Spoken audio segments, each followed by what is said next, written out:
డిబేట్లో మాట్లాడేటప్పుడు ఇప్పుడు రవికిరణ్ గారు చెప్పినట్టు బయట ప్రెస్ మీట్ పెట్టుకొని మీ ఇష్టం వచ్చినట్టు తిట్టుకోండి, బయట బహిరంగ సభలు పెట్టుకొని మీ ఇష్టం వచ్చినట్టు తిట్టుకోండి. మీ ఇష్టం వచ్చినట్టు తిట్టుకుంటే అక్కడ ఏదో మీ వ్యక్తిత్వం ప్రజలు మీరు తెలుసుకుంటారు, మీ పార్టీలు మిమ్మల్ని గుర్తిస్తే ఒకటి ఓకే.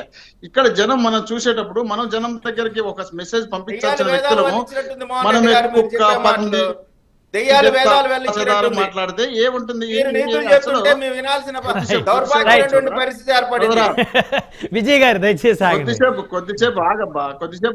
మోహన్ రెడ్డి గారు అంటే వాళ్ళ బాధ, వాళ్ళ కడుపు మంట, వాళ్ళ ఆక్రోశాన్ని ఆ విధంగా వ్యక్తం చేస్తారు. పద్ధతిగా మాట్లాడితే, పద్ధతిగా సబ్జెక్ట్ పంపించగలిగితే, పద్ధతిగా మనం జనానికి మెసేజ్ ఇవ్వగలుగుతాం. రైట్. ఒక్క అంశం సరే, ఇవన్నీ పక్కన పెడదాం. ఒక్క అంశం మోహన్ రెడ్డి గారు డిబేట్ లో మన చర్చలో ప్రధానంగా ఇప్పుడు జనసేనకి ఇక్కడ గోదావరి జిల్లాలో ఈ కూటమికి ఏ విధంగా ఓట్ బ్యాంక్ వచ్చే పరిస్థితి ఉంటుంది, దాంట్లో ప్రధానంగా మన చిరంజీవి గారు కూడా తెలుగుదేశం పార్టీ సంబంధించినటువంటి నాయకులకే, అదేవిధంగా బీజేపీ జనసేన ముగ్గురు కూడా మద్దతు ఇస్తున్నట్టు స్పష్టంగా కనపడతా ఉంది.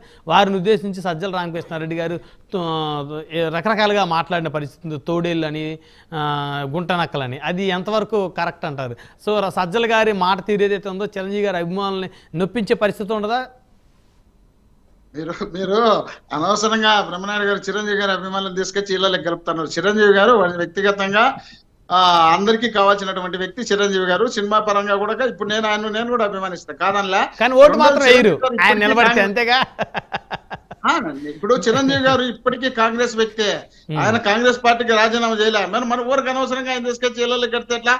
అంటే ఆయన నిన్న మద్దతు తెలిపారు కదా, ఒక పక్క పంచకర్ల రమేష్ గారిని, మరో పక్క సీఎం రమేష్ గారిని ఇద్దరిని కూర్చోబెట్టి వీళ్ళిద్దరు సమర్థులు, వీరికి ఖచ్చితంగా ఓటు వేసి గెలిపించండి, కూటమి గురించి గొప్పగా మాట్లాడారు. ఇంకా అంతకుమించి ఇంకేం చేస్తారు? ఇంకా అంటే ఆయన కూడా 3 కండలు మెడలు వేసుకుంటేనే మీరు నమ్ముతారా ఆయన మద్దతు కూటమికి ఉందని?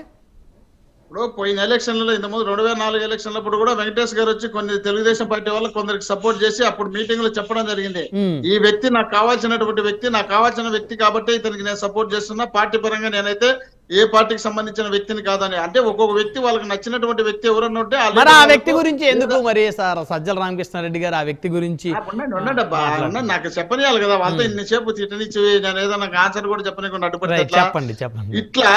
ఇట్లా సపోర్ట్ చేయొచ్చు. ఆ సపోర్ట్ చేసిన దాన్ని తీసుకొచ్చి పార్టీ కట్టడానికి అవసరం లేదు. పోనీ చిరంజీవి గారు ఇప్పుడు నేను కాంగ్రెస్ పార్టీకి రాజీనామా చేసినాను, జనసేనలోకి సపోర్ట్ చేస్తున్నాను ఓపెన్ చెప్పమనండి. చెప్పిన తర్వాత మాట్లాడితే ఒకవేళ ఆ మాటల్లో ఏమైనా పరిగణలోకి తీసుకోవడానికి అవకాశం ఉంటుంది. అలా లేనప్పుడు మనం ఈ విధంగా మాట్లాడడానికి ఎట్టవుతుంది? రెండోది, మన సోదరుడు చెప్తున్నారు ఎస్సీలను చంపినారు, ఎస్సీలు వాళ్ళని డోర్ డెలివరీ చేసినారు, ఇది అదే, వాళ్ళని బహిష్కరించాలా, లేక అంబేద్కర్ విదేశీ విద్య, రకరకాలుగా.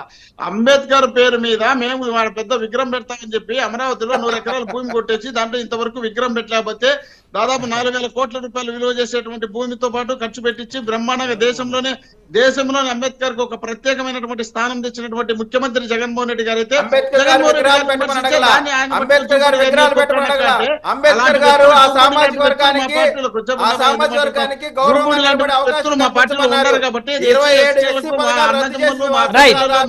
సమయం లేదు, సమయం తక్కువగా ఉంది.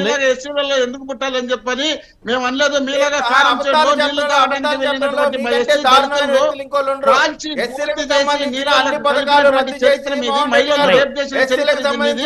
మీరు కూడా ఎస్సీల గురించి మాట్లాడితే ఎస్సీల గురించి మాట్లాడే అర్హత ఏ పార్టీ మీకు పార్టీలకు లేదు. మీరు ఆ మాట చెప్పడానికి మోహన్ రెడ్డి గారు సమయం లేదు. వంశీ గారు మీరు అమలాపురం గురించి చెప్తున్నారు. అమలాపురానికి సంబంధించి ఆ ప్రాంతంలో ఉన్నటువంటి కాపు నాయకులు మొత్తం మోహన్ రెడ్డి గారు సమయం లేదు, అందరూ మోహన్ రెడ్డి గారు ఏదో మాట్లాడుతున్నారు. మోహన్ రెడ్డి గారు బండి కూడా మోహన్ రెడ్డి గారు మాట్లాడటం కూడా రాష్ట్రంలో అవినీతి ఏ విధంగా బారిపోతుందో ఆ విధంగా మోహన్ రెడ్డి గారు ఆక్కుండా వెళ్ళిపోతున్నారు.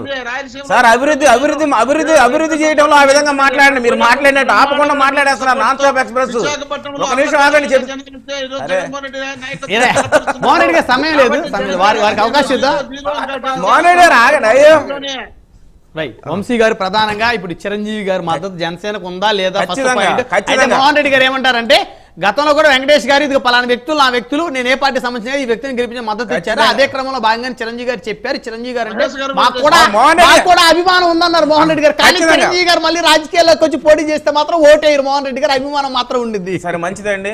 ఎందుకంటే ఖచ్చితంగా చిరంజీవి గారు రేపు ఇప్పుడు చిరంజీవి గారు పవన్ కళ్యాణ్ గారికి జనసేన పార్టీకి ఎప్పుడు కూడా చిరంజీవి గారి బ్లెస్సింగ్స్ ఖచ్చితంగా ఆశీస్సులు ఖచ్చితంగా ఉంటాయి. అదేవిధంగా చిరంజీవి గారి ఆశీస్సులు ఎప్పుడు కూడాను రాష్ట్ర అభివృద్ధికి ఉంటుందన్నమాట. రాష్ట్రంలో మంచి జరగాలని చెప్పి చిరంజీవి గారు ఎప్పుడు కోరుకుంటారు. రాష్ట్రానికి అభివృద్ధి లేదు కాబట్టి అభివృద్ధి పదంలోకి తీసుకువెళ్ళడం కోసం భారతీయ జనతా పార్టీ, తెలుగుదేశం పార్టీ, జనసేన కూటమి ఖచ్చితంగా చిరంజీవి గారి మద్దతు ఉంటుంది. ఖచ్చితంగా మీరు మళ్ళీ గుర్తుపెట్టుకోండి, చిరంజీవి గారు అవసరమైన పక్షంలో కూటమి తరపున కూడా వచ్చి ప్రచారం నిర్వహించేటువంటి పరిస్థితి ఉంటుంది. మిమ్మల్ని ఖచ్చితంగా తన్ని తగలేటడం రాష్ట్ర ప్రజలందరూ కూడా ఓటు అనే వజ్రాయుధంతో మిమ్మల్ని రాళ్లతో కాదు కొట్టాల్సింది, మిమ్మల్ని రాళ్లతో కాదు ఓటు అనే వజ్రాయుధంతో రాష్ట్ర ప్రజలు తన్ని తగలేస్తారండి. రాష్ట్రం నుంచి ఓటు అనే వజ్రాయుధంతో మిమ్మల్ని గులకరాలతో కొట్టరు, గులకరాలతో గోళీలతోటి కాదండి. రాష్ట్ర ప్రజలు ఓటు ఓటు ఓటు అనే వజ్రాయుధంతో మిమ్మల్ని మే 13వ తారీఖున ఓటు అనే వజ్రాయుధంతో రాష్ట్ర ప్రజలందరూ తరిమి తగలేస్తారు. ఇంకోటి చెప్తున్నామనండి, చిరంజీవి గారు ఖచ్చితంగా ఈ రోజున మీ సకల శాఖ మంత్రి సజ్జల రామకృష్ణారెడ్డి ఎందుకంటే పాపం భుజాలు తోడుకున్నాడు, భయపడిపోతున్నారా? చిరంజీవి గారు వచ్చారని చెప్పి భయపడిపోతున్నారు. పవన్ కళ్యాణ్ గారు, చిరంజీవి గారు వీరందరూ వస్తే మా పరిస్థితి ఏంటని చెప్పేసి, ఎందుకంటే మీరు ఆల్రెడీ తీహార్ ఖాయం చేసుకున్నారు. రాష్ట్రాన్ని సర్వనాశనం చేసింది కాకుండా విశాఖపట్నంలో చెప్పి బాలకృష్ణ విశాఖపట్నం మొత్తాన్ని లూటీ చేసుకున్నారు కదా సార్. విశాఖపట్నం మొత్తాన్ని జగన్మోహన్ రెడ్డి తల్లి అయినటువంటి జగన్మోహన్ రెడ్డి తల్లి గారిని విశాఖపట్నంలో ఏం చేశారు సార్? తరిమి కొట్టారు. విజయమ్మ గారిని ఓడించి తరిమి కొట్టారు. చిరంజీవి గారు రావడం ఖాయం, మీ పత్రం ఖాయం. చిరంజీవి గారు ఖచ్చితంగా కూటమి చిరంజీవి గారి మద్దతు ఉంటుంది. చిరంజీవి సజ్జల రామకృష్ణారెడ్డి గారు అన్నది ఎవరిని గురించి అన్నారు? ఎవరిని విమర్శించారు? చిరంజీవి గారిని కాదని మోహన్ రెడ్డి గారు అంటున్నారు. మరి మోహన్ రెడ్డి గారి యొక్క రాజకీయ పరిజ్ఞానం అంతే ఉందనుకోవచ్చు. ఎందుకంటే ప్రశ్న అడిగినటువంటి జర్నలిస్టులు అక్కడ ఉన్నారు. చిరంజీవి గారు మరి ఈ రోజు వచ్చారంటే కుక్కలు, హైనాలు, పందులు వస్తాయంట. మరి మీరేంది? జగన్మోహన్ రెడ్డి ఏందండి? సింగిల్ జగన్మోహన్ రెడ్డి సింగిల్ చిరంజీవి గారి అభిమానులు ఆగ్రహానికి వైసీపీ రాష్ట్రంలో వీళ్ళకు ఎగనెస్ట్ గా నోరు ఎవరు లేచినా వాళ్ళు దొంగలు, దొంగలు దొంగతనాలు చేసేటువంటి, హత్య రాజకీయాలు చేసేటువంటి నీచ సంస్కృతి మీది. దోచుకోవడం ఒక్కడే మీకు తెలుసు.